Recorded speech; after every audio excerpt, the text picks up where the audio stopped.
안녕하세요, 이치성입니다. 자, 오늘은 그 컴퓨터 응용 밀링 기능사 시험에 대해서, 실기에 대해서 살펴보는 시간을 갖도록 하겠습니다.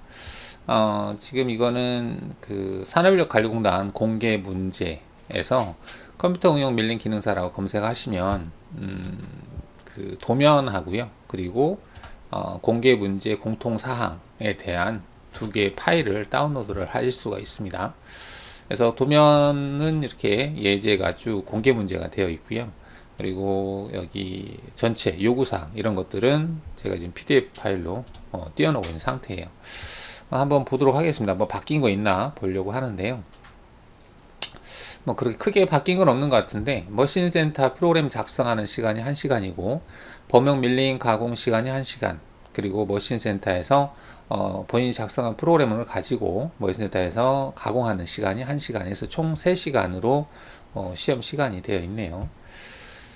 일단은 요구사항 보겠습니다.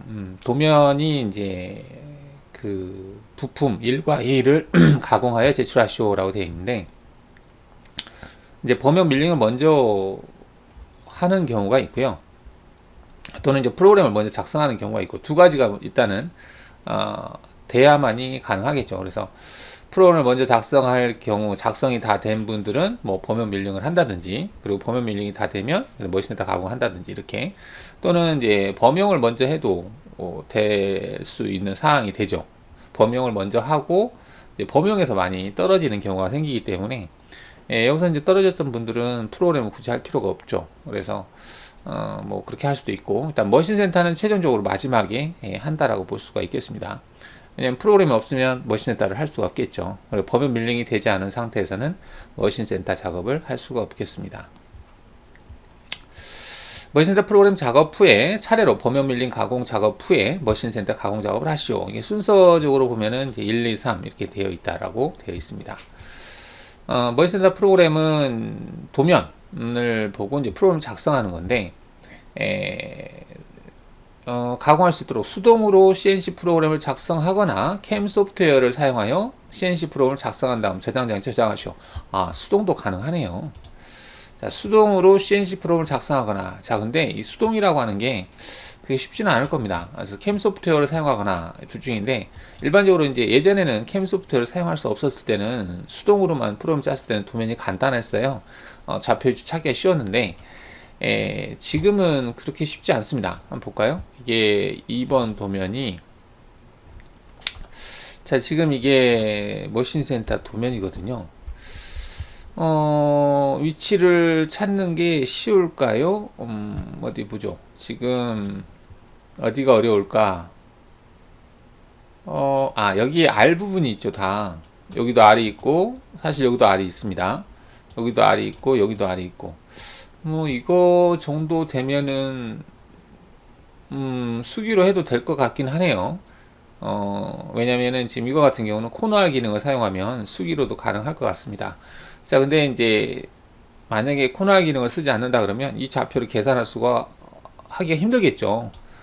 지금 여기 좌표를 계산하려면은 아무튼 힘들어요. 그래서 근데 코너알 기능을 사용하게 되면 여기에서 갔다가 코너알 기능에서 코너알 기능도 원호와 만나기 때문에 쉽지 않겠네요. 그래서 캠 프로그램을 써야 될 것 같습니다. 그래서 예전에는 수기로도 가능했지만 지금은 이제 캠을 사용할 수밖에 없습니다. 그래서 캠 소프트웨어를 사용하여 CNC 프로그램을 작성한 다음에 저장 장치, 뭐 USB겠죠? USB에다가 저장을 하고, 그리고 나중에 이제 범용 작업이 끝난 다음에 그 저장했던 프로그램을 가지고 머신센터에서 작업을 한다, 이렇게 볼 수가 있겠습니다. 자, 범용 밀링 가공, 프로그램은 이렇게 작성해서 저장한다. 자, 범용 밀링 가공은 지급된 재료로 범용 밀링을 사용하여 도면과 같이 부품을 가공하시오. 자, 범용 밀링은 머신센터는 뭐 아시겠지만 범용 밀링은 이렇게 생긴 거예요. 지금 수동으로 핸들을 손으로 돌리거나 또는 자동 이송 장치를 이용을 해서 축을 이송을 시켜서 작업을 하는 거죠. 범용에서는 이제 페이스 커터를 이용을 해서 일단은 그 육면을 일단은 이제 커피 이게 그 그 겉에 좀 흑피라고 하죠. 거칠거칠한 부분은 이제 한번 페이스커터로 제거를 해서 가공면을 만들고, 가공면을 만들면서 직각 작업을 하겠죠. 직각을 맞추고 작업을 하는데, 지급된 소재의 치수가 75에 75에 25예요. 그러면 75, 75가 실제 도면 치수는 아마 69나 70으로 되어 있을 겁니다. 도면 치수를 한번 볼까요? 자, 지금 69로 되어 있네요. 한쪽은 70이고 한쪽은 69예요. 일부러 이렇게 한 것 같아요. 예전엔 다 70이었었거든요. 그러면 작업하기가 좀 편했는데, 얘를 70에 69로 하다 보니까 잘못 혼돈해서 이게 치수가 방향이 달라질 경우가 있겠죠. 그러면 실격 사유가 될 수 있습니다. 1mm 이상 오차가 나면 실격 모작 처리가 되거든요. 굳이 이렇게까지 할 필요 있을까? 뭐 일단은 뭐 조심하라는 개념으로 보시면 되겠습니다. 그래서 일단 소재가 이제 75로 되어 있으니까 70으로 맞추고 또는 69로 맞추고, 그리고 높이는 29인데 여기서는 얼마나 나왔나 볼까요? 여기는 21로 되어 있네요. 그러면은 25라는 치수를 한쪽 제거하게 되면 뭐 23이 된다든지 하겠고, 21이니까 머신센터에서 페이스커터 작업으로 윗면을 제거한다 하더라도 제가 일단 0.5에서 1mm 정도 제거한다 한다 치면 범용에서 작업했을 때 높이는 한 22 정도로 할 수가 있겠습니다. 그리고 페이스커터 작업은 범용에서 시간이 걸린다 그러면 안 하셔도 될 것 같아요. 페이스커터 작업은 이게 높이를 결정하는 부분이죠. 왜냐하면 머신센터에서 페이스커터를 수동이나 자동으로 할 수 있기 때문에 범용에서 시간이 좀 여의치 않다 그러면 뭐 안 하셔도 된다, 이렇게 볼 수 있겠습니다. 그래서 범용은 이렇게 된 게 있다. 이 범용 가지고 작업하는데 1시간에 작업을 해야 된다. 그럼 범용에서 작업하는 도면이 어떻게 되냐면 그 도면은 여기 1번 도면이거든요. 자, 이렇게 생겼습니다. 도면이 가로 세로는 아까 70에 69였었죠. 그리고 엔드밀을 이용을 해서 지금 바닥은 뭐 작업이 안 됐다 하더라도 이쪽 부분은 이렇게 작업이 돼야 돼요. 근데 이게 지금 70이라는 치수가 있고 65가 있는데 공차는 일단 무시한다라고 치더라도 25라는 위치에서 제거를 하는 거죠. 근데 이제 높이가 단위 두 개가 되어 있네요. 한쪽은 4고 한쪽은 3으로 7로 되어 있어요. 그래서 이쪽만 7로 되어 있고 그 다음에 이쪽은 이제 깊이를 4로 하고 이쪽 부분도 지금 똑같은 깊이로 봐야 되겠네요. 4로 작업을 하는 걸 볼 수가 있습니다. 근데 보통 실수하는 게 이제 치수가 좀 비슷한 형태로 되어 있는 부분, 이게 25, 25면은 여기 50이니까 20이 되겠네요. 이거 반대로 한다든지 뭐 그렇게 해서 실수로 방향이 틀어지거나 해서 잘못될 수도 있겠죠. 그래서 정확한 치수는 아니더라도 형상이 어느 정도 나오게 하시면 좋을 것 같습니다. 1mm보다 벗어나지 않으면 감점만 되기 때문에 1mm가 벗어나지 않는 범위 내에서 작업을 하시면 되겠죠. 이렇게 되어 있어요. 범용은 이제 페이스커터로 이제 각을 맞추고 치수를 맞추고 그리고 엔드밀로 이 치수를 맞춰서 작업을 하시면 되겠습니다. 근데 이제 범용 같은 경우는 요즘은 거의 디지털 표시기가 장착이 되어 있기 때문에 작업이 좀 수월하다라고 볼 수 있습니다. 디지털 표시기가 없으면 일일이 백래시를 감안해서 좀 작업을 해야 되죠. 그것도 익숙해지면 편하겠지만 일단은 좀 초보자들이 접근하기는 디지털 표시기가 있으면 좀 더 수월할 것 같아요. 자, 이렇게 해서 이제 이 범용 작업을 마치게 되면 그 다음에 이제 머신센터 작업이 되는 거죠. 그리고 여기 머신센터에서 가공할 면을 제외하고, 그러니까 높이가 25였었는데 21이 완성 치수니까 21보다는 크면 머신센터에서는 한쪽 면은 제거할 수 있다. 머신센터 자공 작업, 부품 2를 가공하기 위해 저장 매체의 CNC 프로그램을 기기에 입력하시오. 자, 이거는 USB 저장된 프로그램을 컴퓨터에서 DNC를 이용하든지 또는 요즘은 이제 머신센터에 USB 장치를 장착하는 경우들이 많아서 거기다 장착을 해서 불러온다든지 할 수 있다는 얘기입니다. 아마 이 NC 프로그램 불러오는 방식은 기기마다 좀 차이가 있기 때문에 보조하는 관리원이 아마 도와줄 겁니다. 그리고 이제 저장된 상태에서부터 본인이 작업을 하시면 될 것 같습니다. 여기 보면은 저장 매체에 저장된 CNC 프로그램을 기기에 입력하시오라고 되어 있는데, 일단 그런 부분은 약간 도움을 받아도 되지 않을까 생각이 됩니다. 수험자 본인이 직접 공구 및 공작물을 세팅하고, 이제 여기서 공구하고 공작물 세팅, 이거는 공구 길이 보정 그리고 공작물 좌표계 설정을 얘기한다라고 보시면 되겠고, 공작물을 바이스에다가 장착하는 것을 얘기한다라고 볼 수 있겠습니다. 일반적으로 공구 장착은 잘 장착이 되어 있는 상태에서 작업을 할 것 같습니다. 공구 장착하는 방법은 약간 기계마다 차이도 있을 수 있죠. 그래서 공구 장착까지는 되어 있는 상태라고 보시면 되겠고, H값, 길이 보정하고 좌표계 설정, G54에 입력되는 좌표값, 이런 것들은 아마 0으로 리셋된 상태에서 작업을 하지 않을까 생각이 됩니다. 왜냐하면 좌표계 설정하는 게 기준구구 방식을 쓰는 경우도 있고 기계 좌표 방식을 쓰는 경우도 있어서 작업자에 따라서 좀 차이가 날 수 있겠죠. 좌표계 설정 및 공구 보정 등을 수행하시오. 단 공구 및 공작물 세팅 순서는 수험자가 결정하여 진행하시오. 이건 이제 뭐 정해져 있지 않다는 얘기입니다. 간혹 어떤 시험장에서는 이건 G54로 세팅이 되어 있고 기준공구로 세팅이 되어 있기 때문에 특별히 손대지 마시고 작업하세요, 뭐 이렇게 하는 경우도 있어요. 세팅이 다 되어 있으니까 그냥 프로그램을 넣고 스타트 해라, 이런 경우도 있을 수가 있는데, 그러면 안 된다는 얘기입니다. 수험자가 직접 하셔야 된다는 사항이죠. 공구 및 공작물 세팅 과정은 감독위원 입회하에 진행되어야 하고, 자, 이건 왜 그러냐면 세팅을 잘못했을 때는 그 공작물과 주축이 충돌할 수가 있겠죠. 기계 고장나면 다음 수험자는 시험을 못 보잖아요. 그래서 좀 이제 조심해서 해야 되는 사항입니다. 그래서 조금이라도 위험하다 싶으면 감독위원회의 어떤 지적이라든지 이제 작업 정지, 그런 게 취해질 수 있겠죠. 그거는 실격 처리할 수가 있습니다. 어떤 기계에 손상을 줄 수 있는 그런 사항이 있다 그러면 감독위원 합의하에 불합격 처리를 할 수도 있습니다. 완료 확인을 받으시오. 이게 이제 세팅을 내가 했다고 해서 바로 스타트를 하면 안 된다는 얘기입니다. 왜냐하면 감독위원이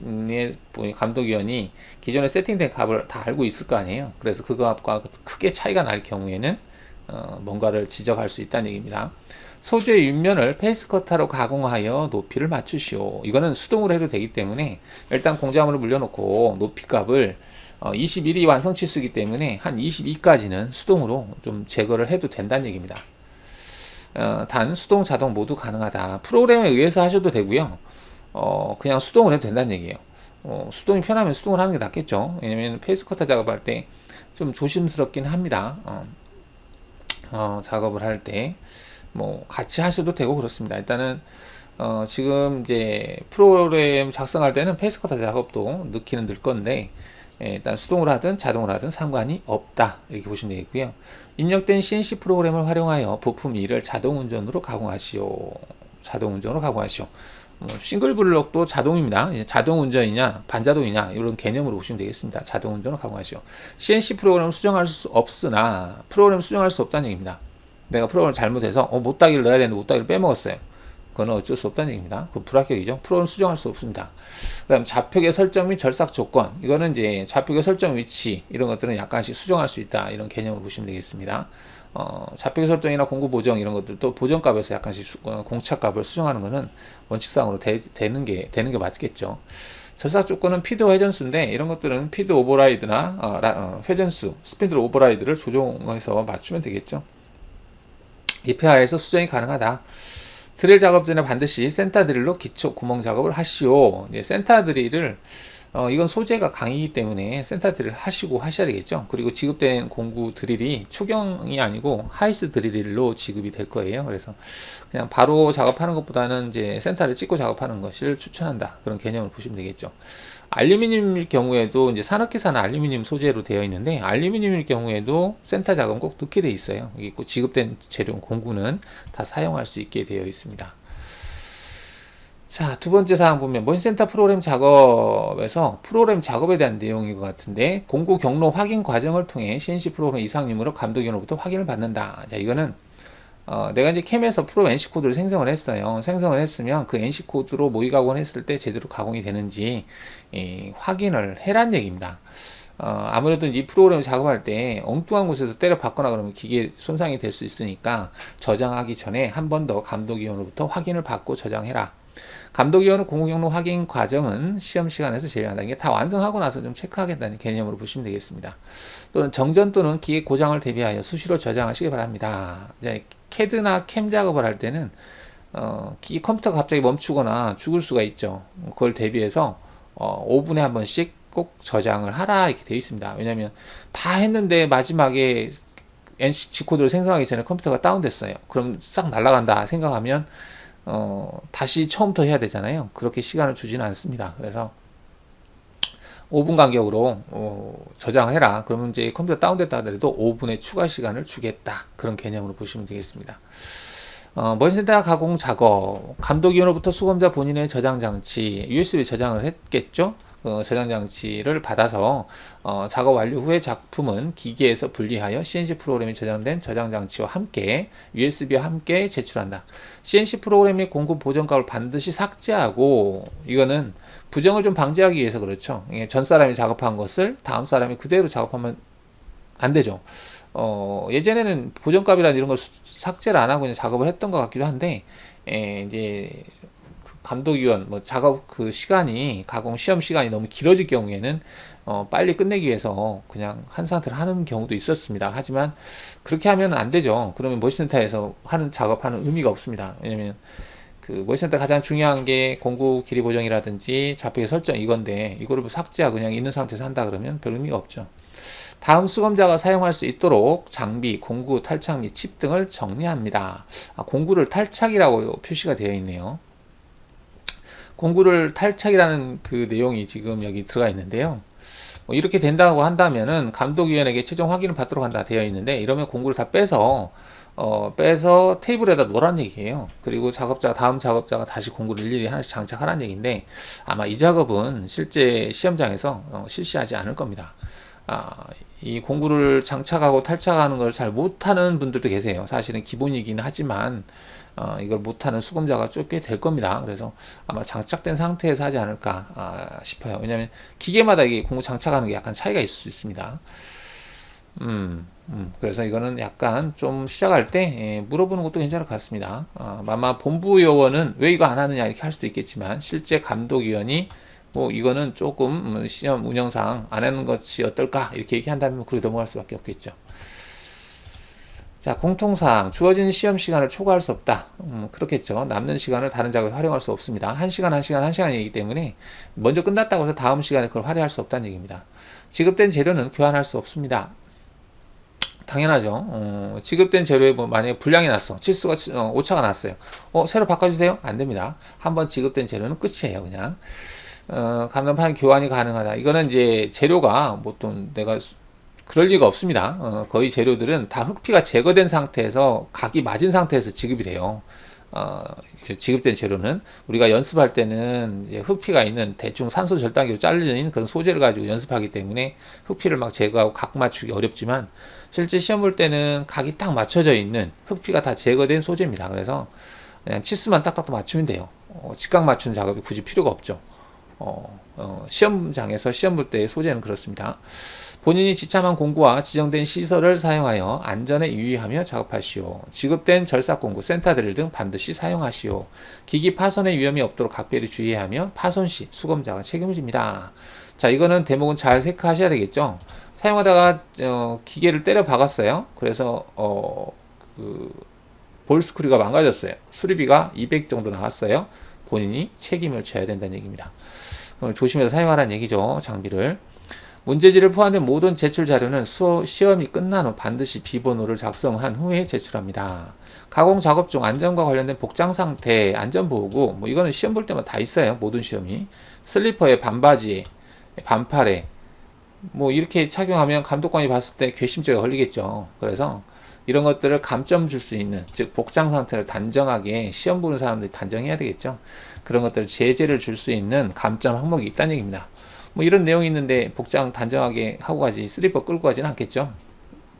그래서 이런 부분이 시험 문제는 다 있습니다. 8번, 다음 사항에 대해서는 채점 대상에서 제외하니 특히 유의하시기 바랍니다. 기권, 당연히 기권이죠. 실기시험 과정 중에 한 개 과정이라도 불참한 경우, 나는 범용 못해, 범용 못하는데 머신센터? 못하죠. 범용하고 나서 모의센터에 들어가야 되니까. 실격, 기계 조작이 미숙하여 가공이 불가능한 경우나 기계 파손 위험 등으로 위해 일으킬 것으로 감독위원 전원이 합의하에 판단하는 경우. 보면 알죠. 이 사람이 작업을 할 수 있는지 없는지. 감독위원이 봤을 때 감독위원 개인이 좀 뭐 못마땅하다고 해서 탈락시킬 수는 없는 거고, 감독위원이 두 명이니까 두 명이 봤을 때 이 사람 도저히 작업이 안 되겠다 그러면은 합의하에 식격 처리할 수 있다는 얘기입니다. 감독위원회 정당한 지시에 불응할 때 좌표계 설정 이렇게 하세요, 뭐 이렇게 하세요, 이게 아닌데요, 수정하세요 이렇게 했는데 하기 싫다고 안 하면 안 되겠죠. 지급된 재료 이외의 재료를 사용한 경우 본인이 소재를 가져와서 불량났다고 해서 바꿔서 사용할 수 없다는 얘기입니다. 공단에서 지급한 날인이 누락된 작품을 제출한 경우 보통 이제 소재를 지급할 때 소재에 공단 마크를 표시를 해서 지급을 한다는 얘기예요. 공구 및 공작물 세팅을 수행하지 못한 경우, 그건 뭐 장착을 포함해서 머신센터 조작을 못한다는 얘기니까. 미완성, 1시간 안에 머신센터 프로그램 작업을 제출하지 못한 경우, 1시간 안에 범용 밀링 제출 못한 경우, 1시간 안에 머신센터 가공 제출을 못한 경우, 시간 초과죠. 제출된 CNC 프로그램이 미완성 프로그램으로 가공이 불가능한 경우, CNC 프로그램을 작성한 다음에 시간 초과 걸려서 작성을 못했고 제출했다 하더라도 감독이 봤을 때 도저히 이거는 어딘가가 빠졌어요. 그러면은 안 되겠죠. 그럼 미완성이기 때문에. 오작은 주어진 도면 치수와 1mm 이상, 플러스 마이너스 1mm 이상 벗어난 경우, 한 개소 이상인 경우 오작 처리한다. 1mm입니다. 1mm. 과다한 절삭 기피로 인하여 작품의 일부분이 파손된 경우, 형상이 상이한 경우, 같은 말이겠죠. 홈 가공, 단 가공, 라운딩 또는 못되게 가공 등 주어진 도면과 형상이 상이하게 가공된 부분이 한 곳이라도 있는 경우, 못다기가 들어가야 되는데 건너뛰었어요. 깜빡하고 못다기를 안 했어. 그러면은 오작 처리 된다는 얘기입니다. 상하면의 방향이 반대로 되는 등 작품이 도면과 상이한 경우, 간혹가다 이게 될 수 있죠. 이게 바닥 부분에 있는 범용 그 도면하고 머신센터 도면이 서로 틀어졌을 경우에는 오작 처리가 됩니다. 그래서 조심해서 해야 되겠죠. 범용 작업을 했으면 그 범용에서 작업이 된 부분을 잘 보고 바이스에 장착해서 작업을 해야 된다는 얘기입니다. 시험장에 설치되어 있는 장비에 사용할 수 없는 기능으로 프로그램을 한 경우, 자, 이거는 좀 애매할 수 있는데 사전에 시험장에서 어떤 장비를 쓰는지 좀 체크를 해봐야 될 것 같기도 합니다. 왜냐하면 예전 컨트롤러 같은 경우는 이제 그 적용이 안 되는 사이클이 있을 수 있어요. 특히 이제 탭 작업 같은 경우는 M29를 사용해서 출력을 할 경우는 그 리지드 탭이라고 하는 기능이죠. 근데 통일 센츄럴이라든지 또는 예전에 제로M 같은 경우는 M29 기능이 안 먹을 수가 있습니다. 그래서 그런 장비에서 M29를 사용해서 프로그램을 작성했다, 기계에서 오류가 나서 동작하지 않는다, 알람이 떴다, 그러면은 이 사유를 들어서 오작 처리를 할 수 있습니다. 시험장에 설치되어 있는 장비가 사용할 수 없는 기능으로 프로그램을 했지 않느냐, 이렇게 되는 거죠. 그래서 사전에 이건 시험 보기 전에 감독위원에게 질문을 해서 G코드를 생성할 때 참고해서 출력을 해야 되겠죠. 그래서 보통은 이제 그 태핑 홀더가 따로 장착이 아마 거의 돼 있을 거예요. 그래서 G84만 사용해서 작업할 수 있도록 돼 있을 겁니다. 일반 탭은 G84고 리지드 탭은 M29S 얼마, 그리고 G84로 시작하죠. 그래서 일반 리지드 탭을 사용하지 않는 방식으로 프로그램을 작성하는 게 맞을 것 같습니다. 이거는 시작할 때 감독위원에게 확인을 하시면 되겠습니다. 자, 이렇게 이제 시험지가 이렇게 되어 있고요. 시험지 항목은 닫아도 되겠죠? 닫고. 자, 이게 이제 범용이에요. 범용할 때 지금 보면은 이쪽 파인 부분이 있죠. 계단져 있는 부분. 이쪽에서 봤을 때 얘는 계단이 앉아 있죠. 계단이 안 보이기 때문에. 그래서 이렇게 파인 부분이 머신터 작업할 때 보시면 여기서 파였죠. 이렇게 지금 파인 부분이 이렇게 보이는 부분이에요. 이 부분이 내가 테이블을 봤을 때 보이게 해서 장착하라는 얘기입니다. 근데 이게 이쪽으로 가면 안 된다는 얘기예요. 그래서 간혹가다 그렇게 하는 경우가 있어요. 이제 긴장하고 그러다 보면 이거를 방향을 틀어가지고 작업해서 가공했을 경우에는 오작이 되는 거죠. 형상이 다르기 때문에 조심하시고.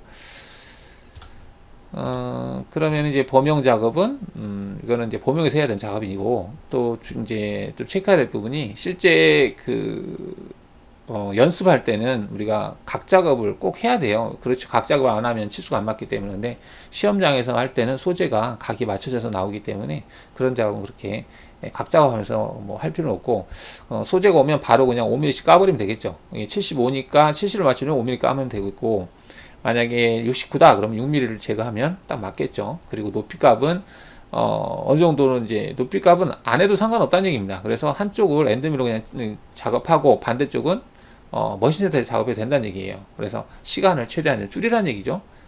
페이스커터로 뭐 치수 맞추는 거야 어렵지 않죠. 그냥 맞추면 되고, 그리고 여기 윗면 같은 경우는 엔드밀로 바로 작업 들어가면 되겠죠.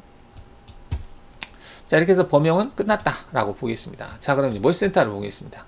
머신센터에서 이제 작업해야 될 도면이 이렇게 됩니다. 그래서 프로그램을 작성하는데 사용되는 공구 목록이 어디 있을까? 사용되는 공구 목록을 제가 닫았나 보네요. 공구 목록을 한번 보겠습니다.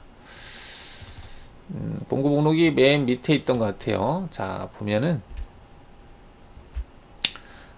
공구는 페이스커터라고만 되어 있고 페이스커터의 치수는 나와 있지 않네요. 보통 80에서 100 정도 사이즈입니다. 그래서 한 번에 윗면을 페이스커터 작업할 수 있게 되어 있어요. 그래서 80짜리나 100짜리 상관이 없죠. 어차피 가운데로 한 번 지나갈 거니까. 그 다음에 10파이짜리 평엔드 밀, 그리고 센터 드릴은 3파이짜리, 그리고 드릴은 8파이짜리 이렇게 되어 있습니다. 이건 탭이 없구나. 탭 작업이 없기 때문에 아까 제가 얘기했던 G84 그거는 사용할 일이 없네요. 제가 산업기사하고 좀 착각했네요. 그래서 그거는 상관이 없겠습니다. 탭 작업이 없습니다. 기능사에서는. 자, 그러면은 이제 캠 작업을 해볼 텐데요. 자, 얘를 일단은 경로를 생성하려면 도형을 그려야 되겠죠. 이걸 그리는 작업이 나는 그리는 게 영 힘들다 그러면 오토캐드에서 그려도 되는데, 단 시험장에 오토캐드가 깔려 있어야 되겠죠, 컴퓨터에. 일단은 뭘 쓰든지 간에 캐드캠 프로그램은 자유롭게 쓸 수 있다 이렇게 볼 수 있겠습니다. 그래서 이거를 그려야 되거든요. 그리는 게 마스터캠으로 그려야 되는데 어렵다 한다면은 다른 프로그램에서 그려서 넘겨오든지 뭐 해야 되겠죠.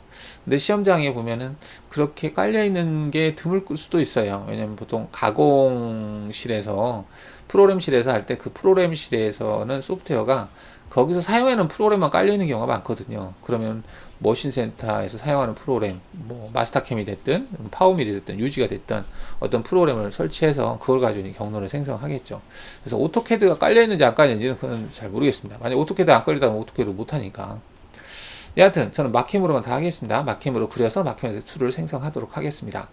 자, 그럼 얘를 이제 마스터캠에서 그려야 되는데, 마스터캠 프로그램은 여러분들 연습을 하는 거기 때문에 이거는 됐고, 2022 프로그램 또는 2021 프로그램을 데모 버전을 다운로드해서 사용하실 수가 있거든요. 데모 버전은 여러분들 마스터캠 홈페이지에서 회원 가입하시고 데모 버전을 요청해서 사용하실 수가 있습니다. 자, 그러면 이제 프로그램을 실행을 시켜 보도록 하겠습니다. 저는 이제 마스터캠 2022로 하도록 하겠습니다. 뭐 뭘로 하든 상관없어요. 여러분 9.1로 하든 또는 X5로 하든 X6으로 하든 거의 거기서 비슷합니다.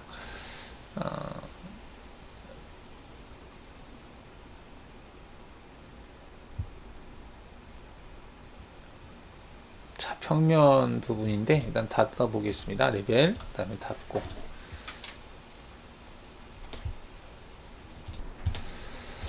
자, 마스터캠을 이렇게 실행을 했습니다. 지금 보시면은 이제 마캠 아무것도 없는 상태죠. 그리고 지금 경로에도 없고, 자, 여기 머신 형태에서 일단은 밀링으로 해야 되겠죠. 기본값으로 하겠습니다. 그러면 여기에 가공 경로라고 하는 부분에 밀 디폴트 mm이라고 뜬 걸 볼 수가 있죠. 이렇게 이제 머신 형태를 밀링을 했고, 자, 여기다 이제 도형을 그릴 텐데, 자, 원점을 잡을 때, 자, 원점을 지금 얘는 가운데가 센터가 가운데로 되어 있나요? 63에 4니까 67이면 3. 가운데는 아닌 것 같습니다. 이거 맞나? 69니까 63에다가 67 저쪽 69인데 4를 더하면 63에다 4 더하면 67이고, 그럼 67에다가 69니까 이거 2란 얘기네요. 여하튼 센터가 아닐 수 있어요. 그래서 원점은 보통은 여기다가 원점을 잡습니다. 상단을 원점으로 해서. 그래서 여기다가 원점을 잡아서 그리도록 하겠습니다. 일단 사각형 70에 69짜리 사각형을 그리면 되겠죠. 기능사 시험 볼 때는 그렇게 많은 기능을 쓰지는 않아요. 그래서 뭐 그렇게 어렵지는 않으니까 한번 보겠습니다. 이렇게 평면 대상 도형을 놓고 그려보죠. 일단 70에 69짜리 사각형을 그리겠습니다.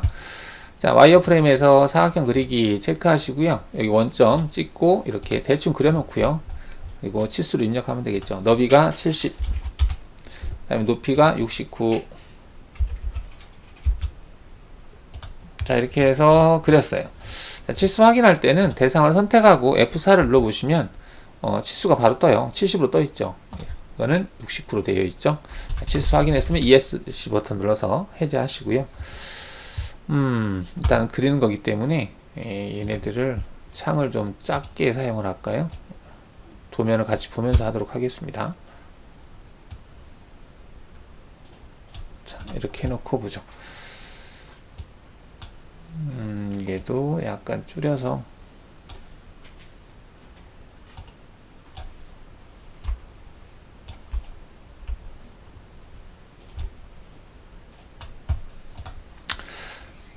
여기가 3이라는 치수가 있네요. 3은 이동 옵셋에 있죠. 이동해서 옵셋 체크하시고요.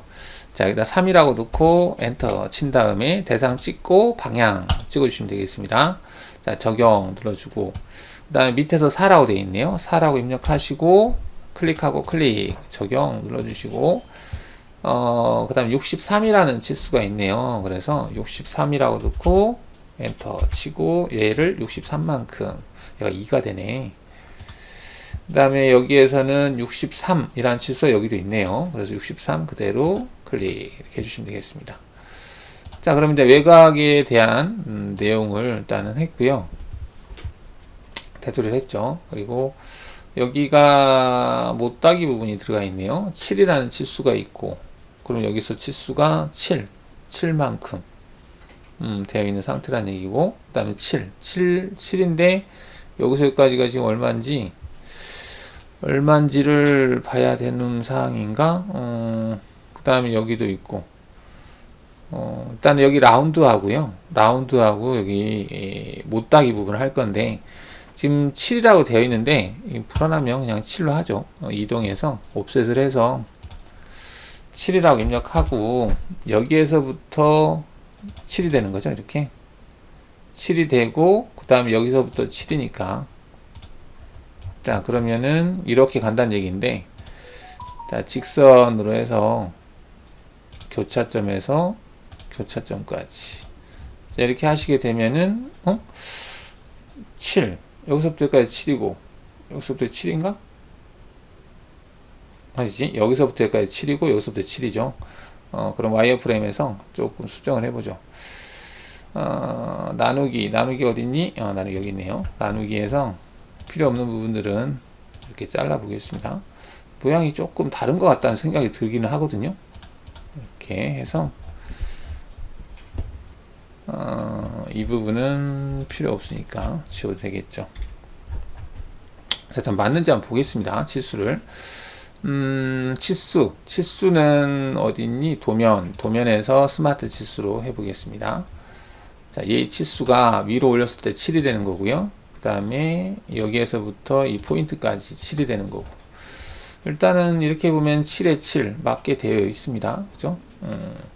이대로 하는 걸로 하겠습니다. 도면 치수는 지우겠습니다. 자, 여기는 지금 R이 6이죠. 6이면은 와이어프레임에서 필렛인데 6이다. 자, 이렇게 처리하면 되겠죠. R6으로 처리했고, 자, 위에 부분에서 뭐가 안으로 들어가는 부분이 있는데, 일단은 지금 같은 35라는 치수가 있네요. 35가 있기 때문에 이게 R값이 지금 얼마냐면 14라고 되어 있으니까 14파이짜리 원을 그리면 되겠네요. 원을 그리는데 지름이 14다. 14짜리 원을 그리는 거죠. 그리는데 70이니까 반절, 여기서부터 그려 나가면 되겠네요. 여기서부터 얼마만큼 떨어져 있느냐 그건데 여기에서부터 얼마만큼, 일단은 여기다 클릭해 놔도 되겠네요. 자, 이렇게 해서 지금 얘가 그려진 위치는 여기인데, 여기서부터 여기까지 높이가 아까 2라고 그랬나요? 도면에서 다시 한번 보겠습니다. 2라고 되어 있구나. 자, 얘가 2니까, 자, 여기 센터 위치를 옮기면 되겠습니다. F4 눌러서. 자, Y 값으로 옮기는데요. 여기에서 마이너스 2만큼 옮기고, 그 다음 여기다 또 마이너스 6만큼 옮기고, 이렇게 되겠네요. 그죠? 6만큼. 자, 이렇게 옮겨놓고, 여기에서 직선 그리기에서 4분점에서 뽑을 수 있겠고요. 여기도 뽑을 수 있겠죠.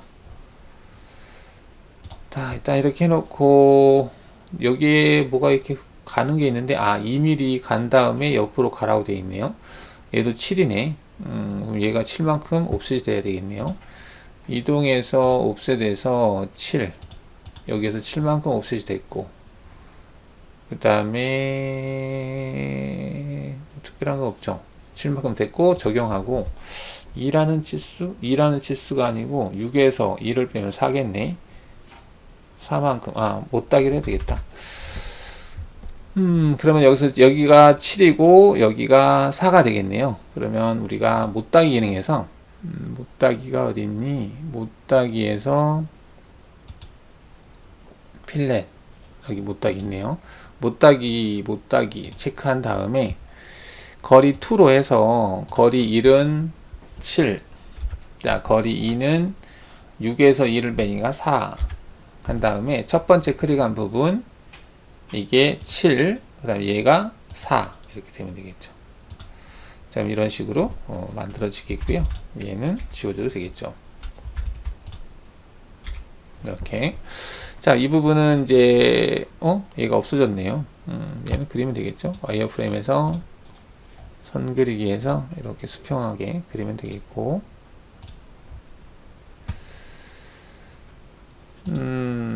트림에서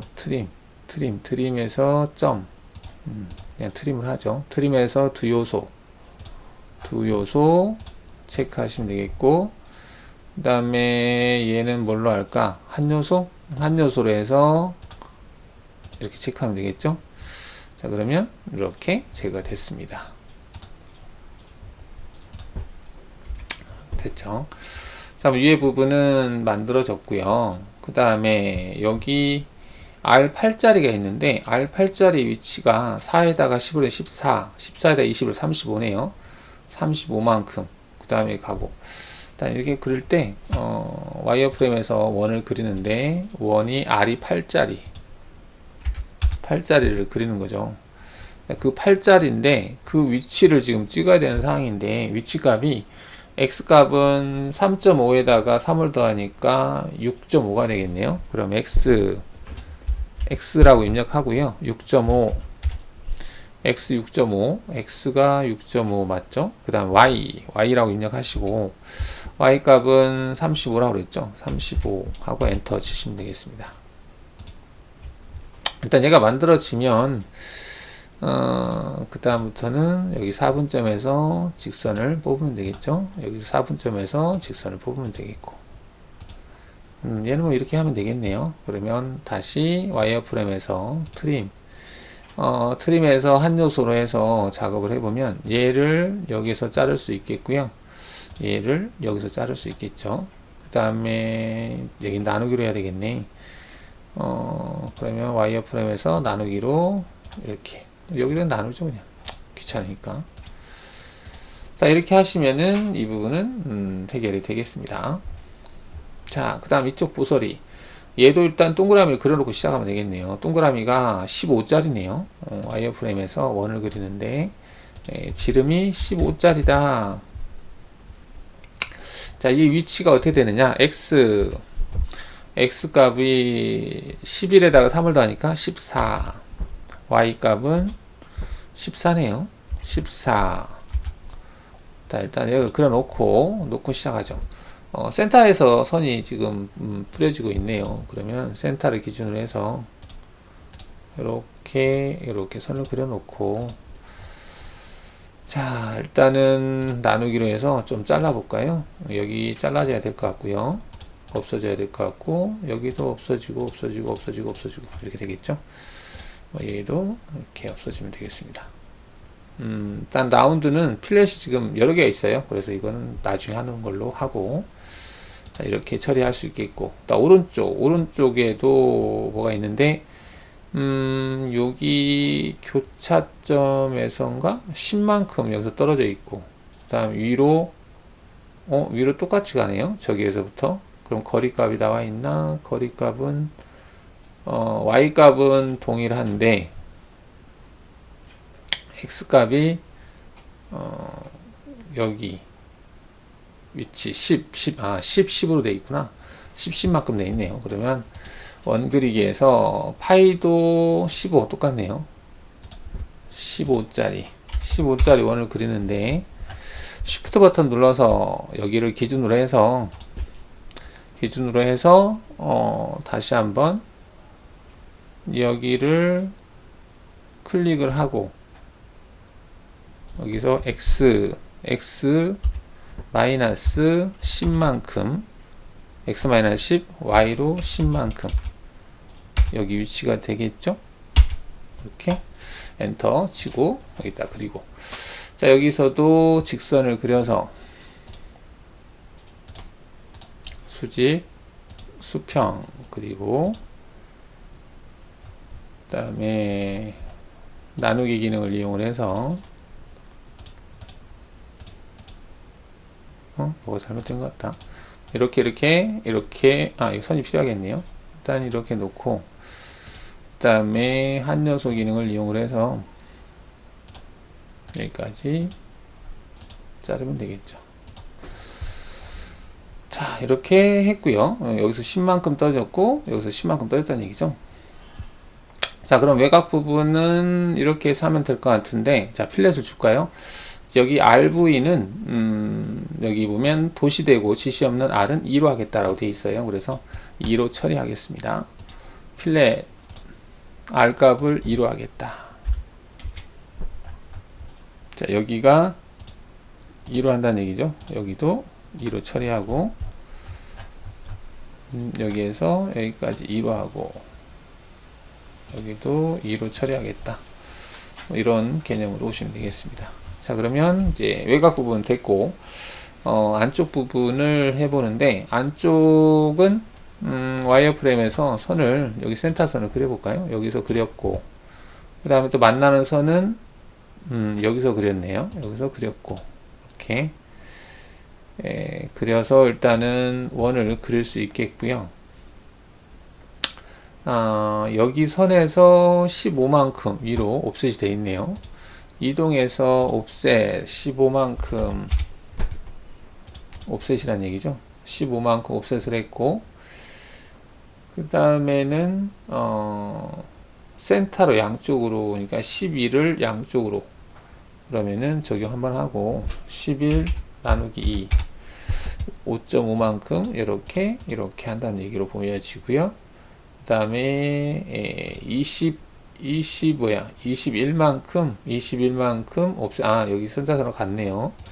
그러면은 여기 센터선하고 같게 이렇게 자 그럼 이렇게 하면 어떻게 되나 여기에다가 11에 대한 원을 그리는 거니까 와이어프레임에서 원 그리기 여기에서부터 여기까지 원을 그리는 거죠. 이렇게 자 그려놓고 쭉 올라가서 이 센터선에서 3만큼 밑으로 내려오는 게 있네요. 자, 이동해서 옵셋에서 3만큼 내려오겠다. 그런 개념으로 들어가네. 3만큼 내려갔고 그 다음에 16.5만큼 여기서 16.5만큼 옆으로 가는 게 있네요. 헷갈리니까 얘는 일단 원을 그려야 되기 때문에 원을 먼저 그리고 원이 지금 8이니까 8짜리를 여기다 그리는 거죠. 그려놓고 얘는 필요 없으니까 지워줘도 되겠고요. 그 다음에 11을 됐고 여기 얘를 옵셋을 하는데 16.5만큼 이동해서 옵셋 16.5만큼 얘를 옵셋한다.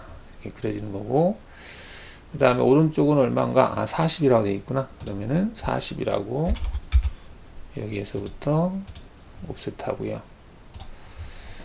자, 그럼 대략적으로 이렇게 넘어가서 이렇게 넘어가서 가는 거네요. 그럼 트리먼에서 두 요소로, 자, 얘가 일단 없어질 것이고, 얘가 없어지겠죠. 이제 얘가 없어지고, 얘가 없어지고, 이렇게 넘어가서, 여기 동그라미 오가 하나 있네요.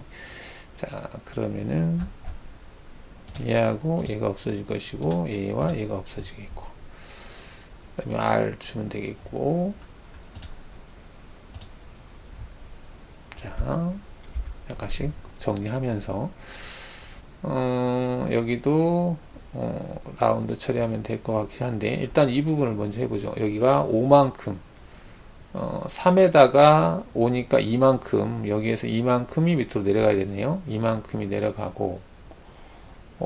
내려가고, 그치. 그러면 여기 R이 얼마지? R이 5.5. 5.5니까 11이 되겠네요. 11. 11이면은,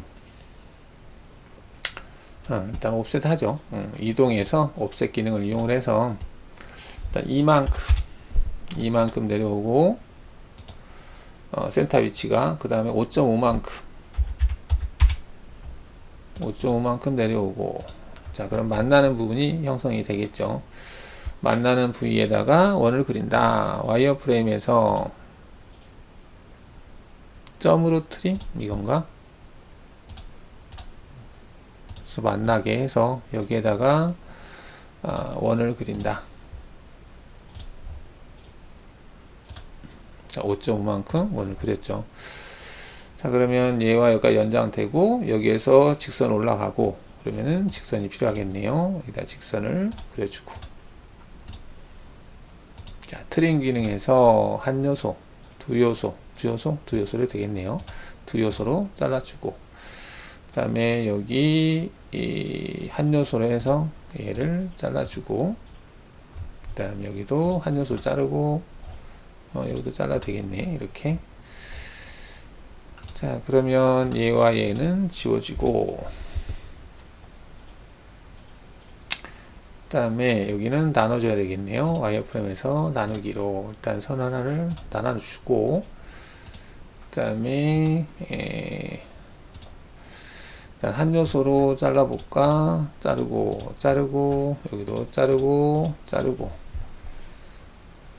자, 대충 모양이 이렇게 된다는 얘기겠죠. 여기도 R이 2로 처리하면 되겠고, 일단 2로 처리해 볼까요? 필렛 2라는 값이 들어가 있으니까 2로 처리하고, 얘도 2로 처리하고, 여기는 각져 있고, 그 다음에 여기 R값인데 6으로 처리하네요. 그럼 여기까지 하고, 6으로, 여기를 6으로 처리해라. 그렇죠. 그럼 이렇게 하면은 될 것 같습니다. 얘는 지워줘도 되겠고. 자, 이게 형상인데, 치수를 좀 체크를 해보고 넘어가야 될 것 같습니다. 그래서 도면에서 치수 작업을 해보죠. 치수는 도면을 하기 위해서 치수를 하는 건 아니고요. 여러분들이 가공했을 때 치수 잘못하면 불량 나버리면 안 되잖아요. 그래서 치수를 체크하는 겁니다. 얘하고 센터하고 6 맞게 됐고, 그 다음에 7 아까 확인했었으니까 됐고, 15라는 치수가 여기에서부터 센터까지 15라는 치수 됐고, 11 됐고, 그 다음에 16.5 여기서부터 16.5, 그 다음에 15 여기에 센터에서부터 센터까지 5라는 치수 됐었고, 그 다음 15 됐고, 그 다음에 여기는 15 파이가 키보드 D를 눌러서 파이로 15라고 표시하면 되겠고, 그 다음에가 25.5 여기에서부터 여기까지가 25.5 맞게 돼 있고 63 여기서부터 여기까지가 63 다음에 70 69 63 됐고요. 여기가 여기에서부터 여기 포인트까지 7 대인 거고 여기에서부터 7 돼 있고 6 14 그 다음에 R8 키보드 R 눌러서 8 도면 치수 크기를 좀 작게 해야 되겠네요. 4만큼 4 되어 있고 네 치수는 얼추 맞는 걸로 보입니다. 그래서 도면 요소는 다 지우도록 하겠습니다. 자 대상을 이제 그렸고요. 자 등각 보기 한번 해볼까요? 자 이렇게 되겠죠. 등각 보기 해서 지금 얘를 돌출을 21만큼 해볼까요? 자, 솔리드 작업에서 이제 돌출 작업은 3차원 작업은 안 해도 상관없습니다. 안 해도 상관없는데 돌출해서 지금 형상 자, 얘를 가지고 돌출을 하겠다라는 거죠. 솔리드 돌출 여기가 있네 지수가 체인 완료하고요. 그 다음에 방향은 반대로 크기는 21 되겠죠. 자, 이러한 이제 형상에서 외곽은 5, 안쪽은 안쪽은 4라고 되어 있는데 외곽은 5라고 되어 있네요. 수평이 맞는 것처럼 보이는데 일단은 치수를 기준으로 한다면 지금 치수가 4로 되어 있어요. 안쪽은 솔리드 돌출해서 일단은 얘를 가지고는 관통이겠네요. 관통 그 다음에 얘를 가지고는 관통은 아니고 4만큼 그 다음에 얘와 얘를 가지고는 5만큼 일단은 뭐 이런 식으로 지금 반투명으로 되어 있는데 반투명을 좀 끄고요. 이렇게 만들어라는 얘기 같습니다. 이렇게 해서 맞게 형성이 됐는지 꼭 체크하세요. 간혹 이제 못닥이라든지 필렛 부분이 빠진 부분이 있지 않도록 잘 체크를 하시고요. 일단은 여기서는 이렇게 하면은 될 것 같습니다. 그죠? 자, 이렇게 됐고, 바닥 부분은 뭐 범용에서 하는 거기 때문에, 상관은 없겠습니다. 그래서, 바닥 부분을 모델링을 한다. 바닥 부분에 해당하는 부분이 도형을 그려볼까? 정면에서 봤을 때 이쪽은 관통이고 되어 있는데 그쵸? 범용 형상을 한번 그려보겠습니다. 이게 그 범용 형상이 지금 자, 밑에다가 내려놓고요. 범용 작업이 도면에서 1번이 범용이겠죠.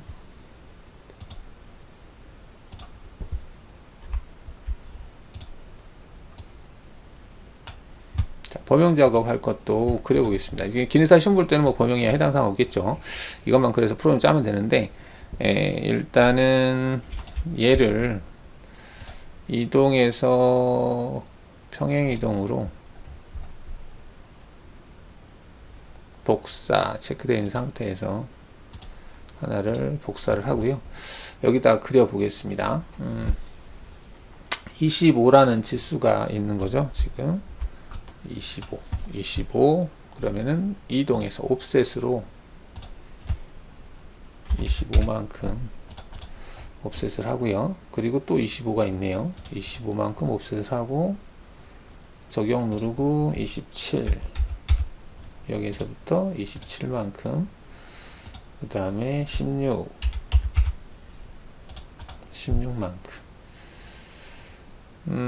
그 다음에 4만큼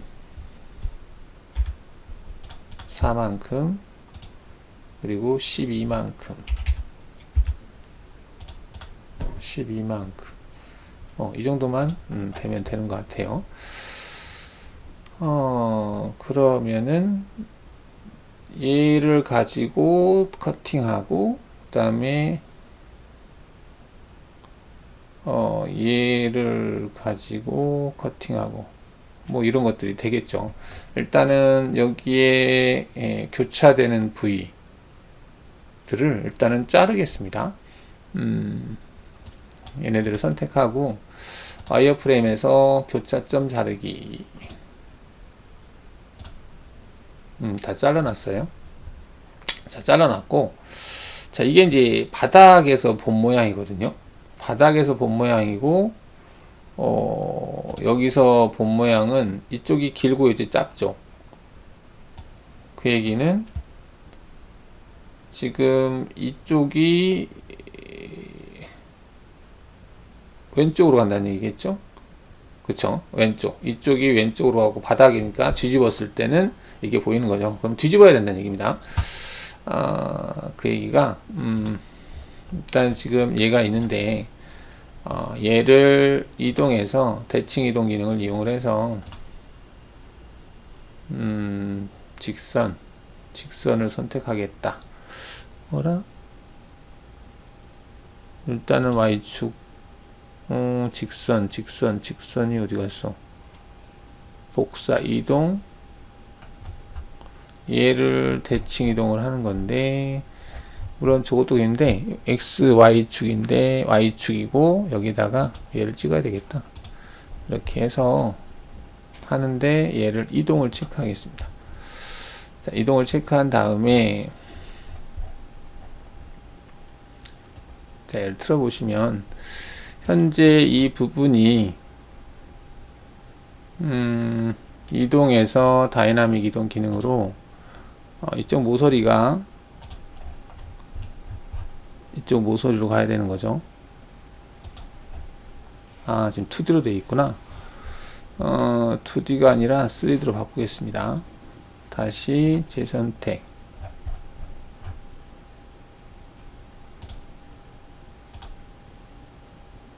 이쪽 모서리를 이쪽에다 갖다 놔야 되겠죠. 자, 이렇게 해놓고, 자, 여기서 이제 커팅을 할 건데, 커팅하는 치수는 7이라는 치수가 있는데 솔리드 돌출해서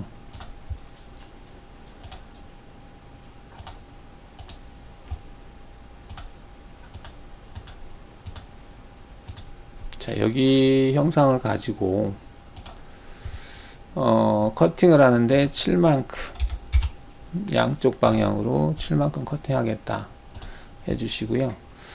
그 다음에 그 7이고 나머지는 다 4로 되어 있는 상황인 것 같아요. 그쵸? 그래서 체인을 잡을 때는 여기서부터 시작해서 이렇게 여기까지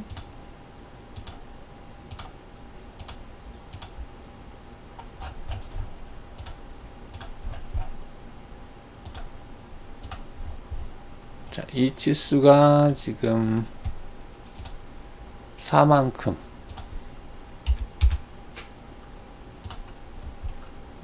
자, 그러면 얘를 정면에서 봤을 때 이제 이런 모양이 되는 거거든요. 그래서 도면을 밀링 도면으로 보면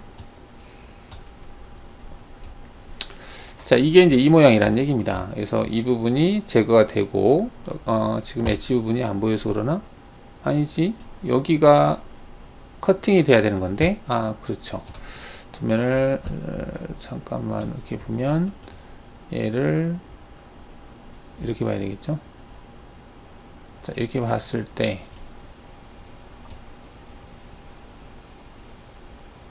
가운데를 자른 면이기 때문이구나. 단면이 지금 A라는 치수로 단면을 잘랐기 때문에 여기가 이게 계단이 보이는 거고, 지금은 계단이 안 보이는 거죠. 안 보이는 게 맞겠네요. 네, 이렇게 하면은 되겠습니다. 일단은 형상은 이렇게 되어 있는 거고요. 얘를 제외한 나머지들은 일단 화면에서 블랭크를 처리를 해 보겠습니다. 블랭크 어딨니? 블랭크야. 이거죠. 자, 이런 형상이 되겠습니다. 그래서 소재가 지급된 소재는 아까 25, 75에 25라고 그랬는데 지급된 소재를 한번 표현을 해볼까요? 일단 표현하려면 경로에서 한번 표현을 해보겠습니다. 자, 공작물이 있으면 전체 솔리드에서 전체 솔리드가 있는데 이게 원점 위치를 이렇게 잡기는 좀 그러겠다. 그러면은 여기다 잡아놓고 일단은 이 치수가 75고 여기도 75가 되겠고 높이는 25라는 치수가 소재 치수가 되거든요. 소재 치수고 여기 위치는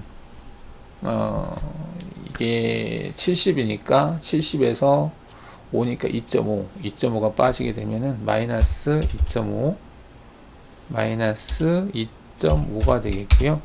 그 다음 y 지수는 y는 마이너스 2.5. 그 다음에 여기 모서리도 29니까 29, 75, 6 마이너스 3. 그 다음에 높이 값은 0 0으로 보면은 밑에가 많이 날아가지겠죠.